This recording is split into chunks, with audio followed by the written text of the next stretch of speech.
Chapter 15. Bid for Safety. The next moments were an awful dream, bright with fear and frantic action. The Catawbas were only yards away. They came with a shift-streaking onrush, running lightly and yowling like wild beasts, the sun vivid on their weapons. Sir Robert hit Anne's pony across the quarters with the flat of his blade. "Ride, my love!" he shouted desperately. His voice blared loud and heavy. "Ride for the stockade!" The pony dashed ahead, just as a sprinting warrior threw himself to intercept it. The Indian bounded into great elastic strides, incredibly fast, his chest tight with fear for the girl. Guy made a tremendous dash to reach her before the Indian. He did not think he could do it. Just as the warrior's hand clawed out for the bridle, Guy slammed into him. He hit the man with his body in a pelting charge and knocked him headlong. The shock nearly beat the breath out of him. Dimly he knew that Anne was galloping on, clear of the brawl, and that the world was a bedlam of leaping, screaming Indians with long knives and hatchets. Sir Robert wheeled his terrified horse, stabbing and parrying at two braves who leapt in and away and in again. One of them took advantage of the horse's jibbing to sneak past its rump and come up on the other side. Guy yelled as the man's arm swung up to chop. The burly rider heard the warning but could do nothing. His right arm was fully in play against the other, and he could not protect himself. Guy flung himself at the man on his left. Winded and dazed as he was too weak to do more than clutch the upraised wrist that held the axe and drag at it. The Indian turned with a snarl of rage and closed with him. He saw the glare in the dark eyes, a glitter snakily in their white pools of hate. Then they were wrestling in mad fury, each putting all he had into the tussle. They reeled and grappled, locked together. All the time the Indian was trying to free the hatchet, his other hand grasping Guy's throat. Iron fingers squeezed at him, cutting off his breath. He wrenched his neck loose, and a great sob of air raced back into his lungs. The Indian tried to trip him, but Guy knew a trick or two about that himself. He came from the border country at home, where wrestling is an art. Back went his heel, and he thrust out his hip. Off balance, the Indian swayed backwards. Guy bore down abruptly, and his opponent went sprawling, the axe left in Guy's fist. The Catawba came up like a jack-in-the-box, squalling with temper. As he rose, Guy hit him a great crack with the flat part of the hatchet, and he went down. When he looked round, Sir Robert was still on his horse, and the other Indian had gone. There was a red stain on the sword. A few paces off, Alistair and Riach stood back to back. The little Highlander grinned like a wildcat, teeth bared in his red beard, and the evil shine of his dirk low down in his hand by his waist. A party of Indians circled them. Alistair kept them in play, while Riach guarded his back. There was a smile on his swarthy face, and he whistled gently through his teeth. He made the rusty old rapier dance, as if it were alive, its point flickering in a dance of elusive sharpness, which the attackers could not pass.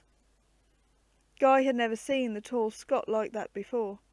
In an age when the sword was carried by any man of mark, Alistair handled it like a supreme master. In his grasp it had a subtle liquid cunning, easy and terrible. Under the yells of the savages, his soft whistling came sweet as a blackbird. They pranced around, eager to get in and finish it, but could not pierce that hedge of nimble steel. One sprang quickly, an arm flashed in a wicked lunge beneath the blade, reaching with a long knife. Alistair's whistling did not shake, but the Indian jumped back with a cry and clapped a hand to his upper arm, dropping the knife. At the same time, one of his fellows flew at Riach. The little man met him halfway, crouching, the dirk stabbing upward. The Indian went down on his face without a sound, and Riach uttered a ringing shout. Eben was on the ground, struggling with a brave who writhed like a snake. They worried and snarled like dogs as they rolled over and over. Eben pinned the Indian down and straddled him. but even as he did so his slippery foe made a jerking arch of his body and threw him off. With a mewing yelp of triumph the Indian reversed the odds. He moved like lightning, his greased skin making him hard to hold. Guy thought of a darting copper-coloured lizard as the man flung himself at Eben's sprawling figure.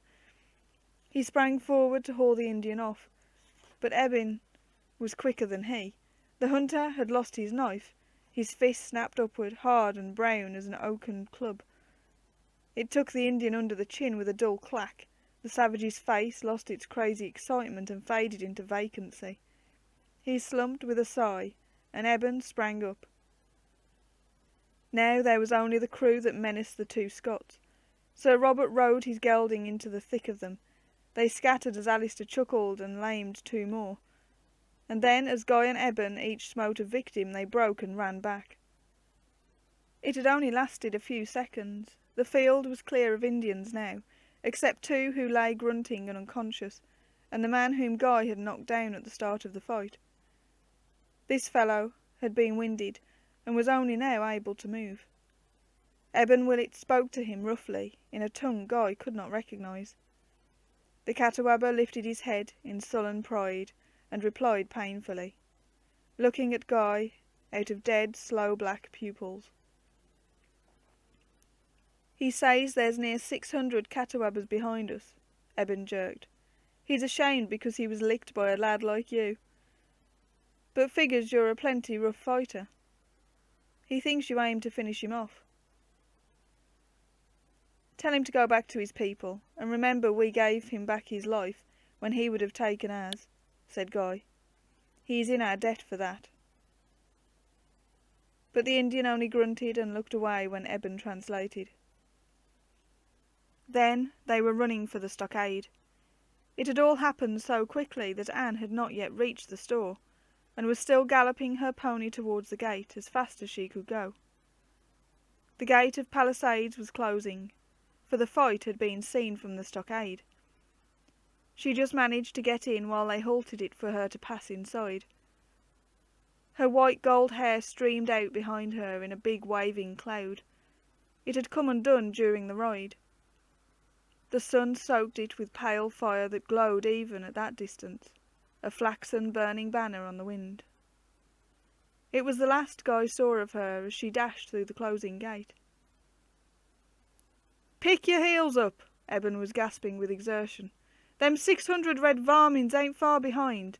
You can bet 590 of 'em will have bows and arrows." That was likely, Guy thought as he sped alongside the trapper. Until now they had been lucky. The Catawbas they had met were a scouting party, isolated from their main body. By a miracle, none had carried a bow. If they had, the skirmish would have had a grimmer ending. But as Eben warned, the rest were close behind. Already the war whoops drew nearer, overtaking them. The mass of the Indians were hot in pursuit, and could not be held off much longer. Down by the river, the store beckoned temptingly to the sorely tried men who struggled towards it. Could they get there in time? Each of them, except Sir Robert, was now at the end of their tether. They had been near to foundering when the Indians jumped them, but they had somehow found a desperate reserve of courage and energy to fight their way through. That was exhausted, and the reaction from the battle made them weaker than before. They kept going, only by a mullish stubbornness, which would not let them stop. Guy could hardly keep his feet. Each breath he took blazed inside his chest, and a cruel stitch pierced his side until he could have sobbed like a child. He staggered from side to side as he plodded on. He could not raise more than a dog trot. Sir Robert would not leave them. New to the ways of the red men, he was still full of pluck and combat, though his campaigning days had ended nearly 30 years before, with Marlborough against the French. He kept his gelding down to a slow canter, beautifully schooled with one hand, while he brought up the rear. Guy saw him in a pink mist, that ebbed and surged over everything. The burly knight's wig had folded his hat, and his bare head showed close-cropped grey hair. The naked steel of his sword still flashed in his grip.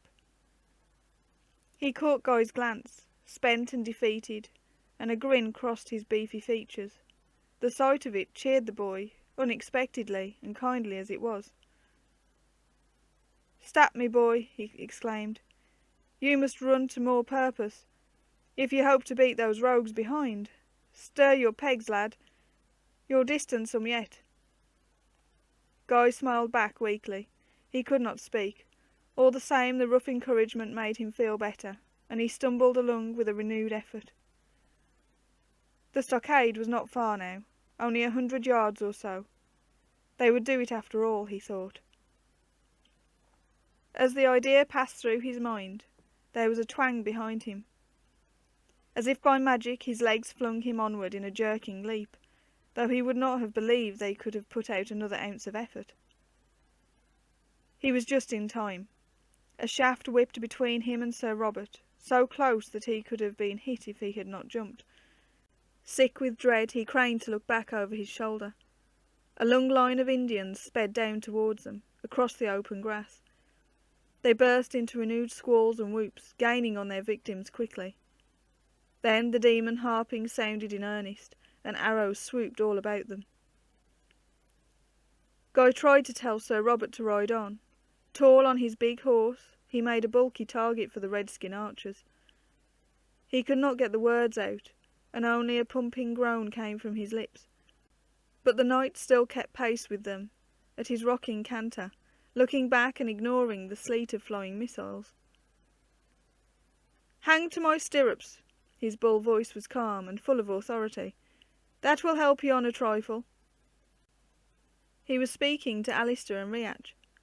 With wonder, Guy saw that the Highlanders were in poorer case than himself, reeling blindly like drunken men. Even in that extremity, he was surprised. After the way they had run him out during their escape from the plantation, he could hardly believe they were worse off than he. Before the Scots could take hold of the leathers, they were robbed of the proffered aid. The horse put its foot into a hole and went down, throwing its rider onto the ground. Fascinated, Guy saw the heavy figure of the knight hit the earth on his hands and knees, his sword skittering ahead of him on the turf. This is the end, he thought. It is done with now. The horse got up and bolted towards the gate, and home uninjured.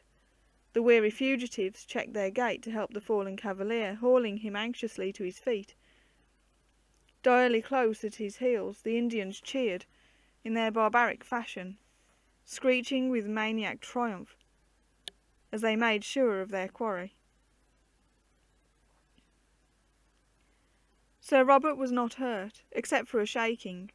With a nimbleness one would not have expected in a man of his age, he skipped to pick up his sword and then looked coolly back at the enemy. "Zounds," he growled, "I'm getting too stiff in the joints to run with you fellows. Be off with ye, quick. I can hold 'em off long enough for you to reach the gate." "No," Guy voiced all their thoughts. "No, sir, we won't leave you." "Well said, Guy." Alistair was a staggering ghost, but the dark smile still played on his gaunt features. "We will be showing yon villains a real fight this time, whatever."